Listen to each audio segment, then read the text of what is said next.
Hello, I am Xarxa. I am not Trafalgar or Albert, and you would likely only know I exist if you've been in the Discord a while. Anyways, as there has been a lack of streams to upload, I thought I might take a small bit of your time to talk about someone and something. Unless you are interested in Swedish history or a fan of Swedish power metal, you likely do not know Charles XII. He was the King of the Swedes from 1697 to 1718, ascending at age 15 and ruling until his death. His grandfather had expanded the realm, and his father defended it and reformed much of the government, in theory setting up his son, Charles XII, to inherit a peaceful land and reign over an age of prosperity.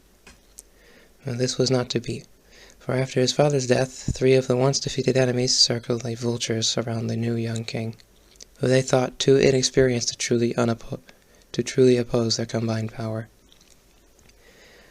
They did not know Charles XII.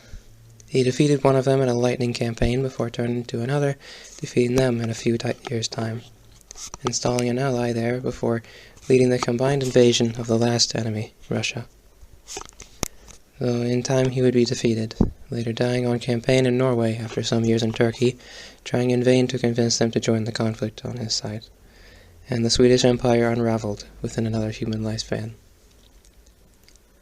A contemporary of Charles XII, the English poet and biographer Samuel Johnson, wrote a poem a few decades after Charles' death entitled The Vanity of Human Wishes, which includes a couplet about Charles XII.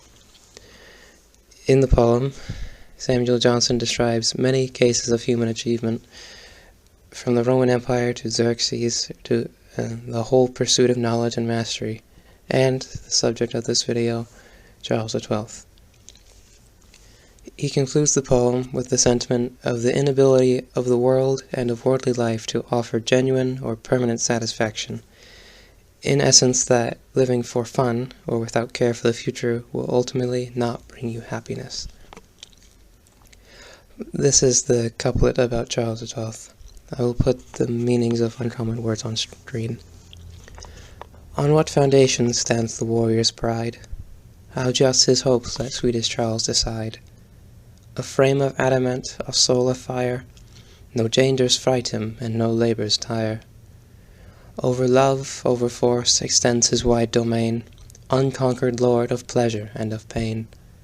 No joys to him pacific sceptres yield. War sounds the trumpet, he rushes to the field. Behold surrounding kings their power combine, and one capitulate and one resign. Peace courts his hand, yet spread her charms in vain. Think nothing gained, he cries, till naught remain on Moscow's walls, till Gothic standards fly, and all is mine beneath the polar sky. The march begins in military state, and nations on his eye suspended wait. Stern famine guards the solitary coast, and winter barricades the realms of frost. He comes, nor want nor cold his course delay. Hide blushing glory, hide Poltawa's day. The vanquished hero leaves his broken bands, and shows his miseries in distant lands. Condemned a needy supplicant to wait, while ladies interpose and slaves debate. But did not fate at length or ever mend? Did no subverted empire mark his end? Did rival monarchs give the fatal wound, or hostile millions press him to the ground? His fall was destined to a barren strand, a petty fortress and a dubious hand. They left the name at which the world grew pale, to paint a moral or adorn a tale. Now, his efforts in defending his country are reduced to a tale of trying in vain to defy fate. For though he gave Herculean effort, it was all for naught.